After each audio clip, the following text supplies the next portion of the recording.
হে everyone, আসসালামু আলাইকুম। আমি আজকে হঠাৎ খেয়াল করি নাই যে রিয়েল মার্কেট কোয়াটেক্সে অফ করে রাখছে। আজকে ফ্রাইডে, শুক্রবারে নামাজ পড়ছি, জুম্মার নামাজ পড়ে এসে একটা এন্ট্রি পাইছি। ইনস্ট্যান্ট এসে এন্ট্রিটা আমি প্লেস করে ফেলছি যে আর অটো তো যদি আপনার রিয়েল মার্কেট অফ থাকে অটো ওটিসি মার্কেটে শিফট হয়ে থাকে। ইউরোজেপে শিফট হয়ে দেখছি আমার ওটিসি মার্কেট ওপেন। আমি দেন দেখছি রিয়েল মার্কেট বন্ধ।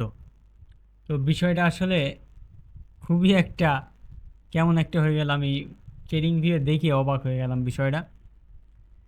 তো ট্রেডিং ভিউ চালু আছে কিন্তু মার্কেট, আমি ট্রেডিং ভিউ এন্ট্রি পাইছি, আমি কিন্তু ট্রেডিং ভিউ থেকেই দেখি এন্ট্রিগুলো সব।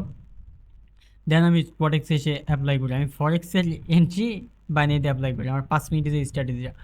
তো আমি তাড়াহুড়া করে এন্ট্রি নিয়েছি এসে। আমি জাস্ট এক ঝলক দেখলাম ইউরো জিপিআই এন্ট্রি নিয়ে নিয়েছি আপে। যে নিয়ে নিয়েছি তখন দেখি ওটিসি লেখা কী রে, তারপরে আমি দেখি আজকে রিয়েল মার্কেট পটেক্স অফ করে রাখছে। তো যাই হোক, আলহামদুলিল্লাহ আমার তা প্রফিট হয়ে গেছে। আমি একটু ভয় পেয়েছিলাম, ওটিসি একদম বিপক্ষে, আমি ওটিসিতে ট্রেডই করি না। আমি ওটিসি আমার জিনিসটা পছন্দ হয় না, রিয়েল মার্কেটে নলেজটা বেশি খাটে। কারণ ওটিসি যখন দেখে যে হঠাৎ রিয়েল মার্কেটে কেউ যদি বেশি প্রফিট করে ফেলে তখন ওটিসি অনেক লস দেয়। তো আমরা এই পর্যন্তই আজকে। যাই হোক, ফ্রাইডে ভুল করে একটা ট্রেড প্লেস হয়েছে, যদি রিয়েল মার্কেট বন্ধ আমি করতাম না আজকে, যদি এরকম দেখতাম আগে থেকে, মানে অন করেই দেখছি আমি ওটিসিতে প্লেস হয়েছে। কোনো সমস্যা নেই, ইনশাল্লাহ উইন হয়ে গেছে। তো 2 দিন তো অফ থাকবে আবার।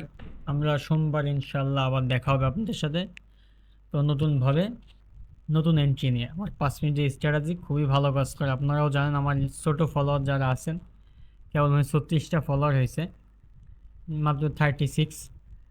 তো আলহামদুলিল্লাহ খুবই সুন্দর।